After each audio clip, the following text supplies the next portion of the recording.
अभी हम गए थे जगन्नाथपुरी, 4 धामों में से एक धाम जो माना जाता है, बहुत रिकॉग्नाइज्ड धाम है। कल भी गए थे। मैं आज भी जाना था, वो है एकादशी। एकादशी की पूजा करने जाना था, अन्नदान करने जाना था। तो आज मैं नहीं गया, तो मम्मी और पापा गए थे। मम्मी बताएंगी। तो बताओ मम्मी क्या हुआ वहाँ पे। हम मोक्ष द्वार पे पहुंचे उत्तर की दिशा में। वहाँ पंडित जी का इंतजार किया तो पंडित जी आ गए। पंडित जी आए, उन्होंने कहा थोड़ा 2 मिनट रुक जाइए और अभी टाइम होगा तो हम आपको लेके जाएंगे। उधर इतने में बहुत भीड़ इकट्ठी होने लगी, क्योंकि सबको मालूम था कि 4 बजे से झंडा फ्लैग सेरेमनी होगी। फ्लैग सेरेमनी होगी तो और एकादशी का भी पूजन करना था। वहाँ पे डेली का फ्लैग है, वो चेंज होता है, डेली होता है। अगर एक दिन भी नहीं हुआ तो मंदिर 18 साल के लिए बंद हो जाएगा। 18 साल के लिए बंद हो जाएगा। जो फ्लैग है वो हमेशा उल्टी दिशा में लहराता है, जहाँ पे हवा चल रही है उसके अपोजिट डायरेक्शन में। नो फ्लाई जोन भी है, पक्षी भी नहीं होते। उसके बाद हम जाके वो पंडित जी आए हमें, और जब हमारा टाइम आया तो उन्होंने प्रसाद हमसे ले लिया जो हमें वहाँ पे चढ़ाना था, और हमें एक दरवाजे से अंदर से बात करके हमें लेके गए। जैसे ही हम गेट पे गए, तुरंत मतलब एक तरह से वीआईपी दर्शन ही हुए। उन्होंने तुरंत अंदर घुसाया हमें और गेट बंद कर दिया।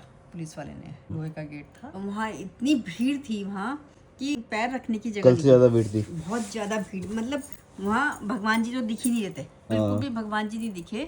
उसके बाद थोड़ा सा भीड़ आगे जाने लगी, एक जयकारा सा लगा। जब वो उनका टाइम आया पर्दा खिसकने का, तो वहाँ से एकदम तुरंत पंडित जी ने बोला आइए आइए, हो गया काम। और हम जैसे ही आगे गए, हमारे सामने पूरे तीनों भगवान जी प्रकट हो गए। तो वो पूरे दर्शन हो गए, और हमने 2-3 मिनट उसको पूरा हाथ ऊपर करके बस मग्न मोह हो गए, और भगवान जी हंसते हुए बहुत सुंदर दिखे। उसके बाद धक्का मुक्की होने लगी। पुलिस वालों ने सबके सिर पे वो छड़ी सी लगाने लगे कि चलिए चलिए आगे चलिए, चलिए आगे चलिए, क्योंकि वो यहाँ पे रूल नहीं है कि वहाँ खड़े होके आपको प्रसाद दिया जाए। प्रसाद यहाँ कोई नहीं चढ़ता, ना दक्षिणा चढ़ती है, लोग अपनी इच्छा से चढ़ाते हैं। अलाउड नहीं है, अलाउड नहीं है यहाँ, 1 रुपया भी अलाउड नहीं है। और जो जितने भी पंडित जी हैं सबसे दूर रहिए, नहीं तो वो आपकी पॉकेट बिल्कुल साफ कर देंगे। जब तक जानकारी ना हो पंडित जी से दूर रहिए। को मतलब हर एक इंसान को दक्षिणा दीजिए। मेन आप मन से दिल से प्रार्थना करिए। मेरी आपसे यही विनती है कि सब मन से प्रार्थना करिए। जैसे कि आपको पता होगा 4 धाम है जो कि आदि शंकराचार्य जी ने चुने थे पूरे इंडिया में से। तो इंडिया के मेन 4 धाम तो ये है अपने बद्रीनाथ, जो कि उन्होंने हर एक डायरेक्शन में से, दिशा में से एक मंदिर चुना था जो कि 4 धाम खिलाएगा। एक तो नॉर्थ में अपना बद्रीनाथ जी का हो गया धाम, साउथ में रामेश्वरम हो गया राम जी का, नाथ जी विष्णु जी का, और द्वारका जी अपना कृष्ण जी का हो गया वेस्ट में, गुजरात में उड़ीसा में जगन्नाथ जी हो गए ईस्ट में। ये 4 धाम है, और बाकी छोटे धाम हमारे उत्तराखंड के हैं, केदारनाथ, बद्रीनाथ, गंगोत्री, यमुनोत्री। वहाँ दर्शन करके निकली तो पंडित जी ने हमें एक साइड खड़ा कर दिया। उसके बाद बोला एकादशी की पूजा करनी थी। एकादशी की पूजा करी, और वहाँ वो पुत्र एकादशी होती है, उसकी सब दान दक्षिणा देके हम वहाँ से निकल गए। निकलने के बाद भीड़ में धक्का मुक्की होते होते हम एक मंदिर में पहुँचे, जहाँ अन्नदान का भंडार होता है। अन्नदान के पैसे जमा करने पड़ते हैं भगवान की तरफ से। उसके चबूतरे पर पंडित जी ने हमें बैठा दिया। आधे 1 घंटे बाद झंडा सेरेमनी होनी थी। जो वहाँ का मेन पॉइंट है कि जब तक वो झंडा रोज नहीं बदला जाएगा, अगर एक दिन भी रह गया, आंधी तूफान में हमेशा बदला जाता है वो, कुछ भी हो।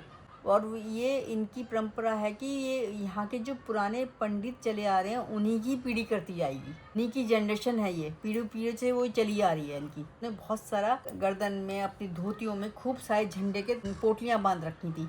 उसके बाद वो हमारे सामने से, मंदिर के सामने से उन्होंने अंदर से एंट्री करी। उसके बाद वो मंदिर की चोटी पे चढ़ा, छोटी वाली, सबसे छोटी वाली चोटी पर चढ़ा। उस पर स्टेप बाय स्टेप सीढ़ी बनी हुई है, और एक चढ़ा, फिर दूसरा चढ़ा। एक उसमें सबसे छोटा बच्चा था, मतलब 19-20-21 साल का होगा, वो चढ़ा सबसे पहले छोटा बच्चा चढ़ा। उसके बाद एक थोड़े पतले से लंबे से भैया चढ़े। उसके बाद तीसरा चढ़ा। सबके पास कम से कम 10-15-20 किलो का कपड़ा होगा, मतलब झंडे कट्टियां लदी पड़ी थी पीठ पे। उसे लेके इन्हें इतनी हाइट वाले मंदिर पे चढ़ना था, चोटी पे। वो मेन मंदिर आया, जगन्नाथ जी का मेन मंदिर बिल्कुल ऐसी चोटी पे आया। उसके बाद उन्हें, हम जैसे हम किसी चीज पे चढ़ते तो हमारा मुंह दीवार की तरफ होता है, उनका मुंह हमारी तरफ था। उल्टा चढ़ना होता है इस मंदिर में, उल्टा ऐसे करके स्टेप करके उल्टा चढ़े वो ना। मतलब इतने जयकारा हो रहा था, मंदिर में पैर रखने की जगह नहीं थी। मतलब वो अदृश्य एक आप बयान नहीं कर सकते कि वो इतनी फुर्तीली से वो चढ़ रहे थे सब लोग। मतलब उनको एक भगवान का ही वो आशीर्वाद समझ रहे थे। उन्होंने सारा झंडे पहले एक ने उतारे, वो ऊपर इतनी टॉप पे, वो वहाँ पे इतनी सी छोटी जगह पे वो खड़े रहे। उन्होंने एक एक झंडे को सबकी डोरियों को उतारा, सारे झंडे उतार दिए, बस एक टॉप का व्हाइट झंडा लगा रहा। फिर सारे लाल और पीले जल्दी जल्दी झंडे बनाए। उसके बाद उन्होंने जब सारे झंडे लग गए तो सबने सोचा झंडे लग गए कुछ होगा नहीं। वो लड़के सब नीचे आए, धीरे धीरे अपनी पोटलियां बांध के उन्होंने नीचे फेंकी पुराने झंडों को। उसके बाद वो धीरे धीरे करके उतर गए। एक लड़का वहीं रह गया। उसके बाद एक सामने से नीचे से ही एक बॉयज चढ़ा और उसने ऊपर चढ़ा और सबसे पहले उन्होंने दीपक जलाया। बहुत बड़ी जोत जली, झंडे की आरती हुई, मेन झंडे की आरती हुई। उसके बाद वो प्रॉपर ऊपर गए, बिल्कुल मेन चोटी पे उन्होंने पूरा डंडा नीचे किया। जो मेन खंबा है उस पे जो झंडा रखा था व्हाइट, जो चक्र बना हुआ है, चक्र, नीला चक्र, नील चक्र, उसको नील चक्र बोलते हैं, वो उसको उसमें से झंडा उतारा और उन्होंने एक रेड रंग का झंडा लगाया। उसके बाद जयकारा हुआ और फिर वो भैया ने पूरे ऐसे दोनों हाथ खड़े होकर खड़े हो गए, हाथ छोड़ के खड़े हो गए वहाँ पे। वो हाँ। इतनी ऊंची हाइट पे ऐसे से करा उन्होंने, गोल गोल घुमाया और सब लोगों ने ताली बजाई और रोक के खड़े हो गए थे। उसके बाद प्रसाद बंटने लगा, फिर मंदिर के कपाट खुल गए, भीड़ इकट्ठी हो गई। उसके बाद हम चल दिए, हमने उन्हें उतरते नहीं देखा। फिर भोग मिला, प्रसाद मिला। पंडित जी ने बोला कि आप बाद में महाप्रसाद जो भोग लगता है उसमें मिली हमें रबड़ी। कल हमने दाल चावल खाए थे ना, या खिचड़ी थी? वो खिचड़ी थी। खिचड़ी बहुत फेमस। जो हमारे गाइड भैया थे रंजन भैया, उनका नंबर भी आप मेंशन कर दूंगा। उनसे अपना बहुत अच्छे भैया है। हमें कल बहुत दिक्कत हो रही थी और वो उनसे मिल गए, हमें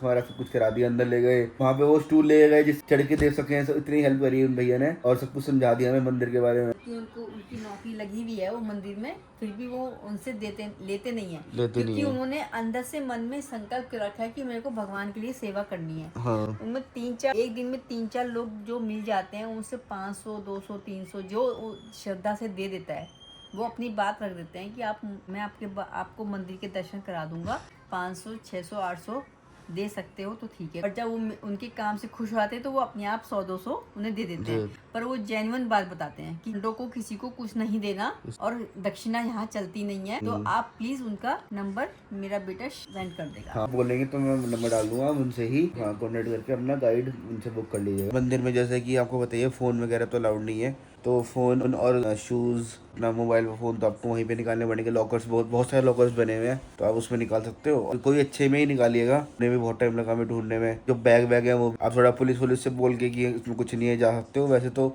आपको बाहर रखने पड़ते हैं अपने बैग,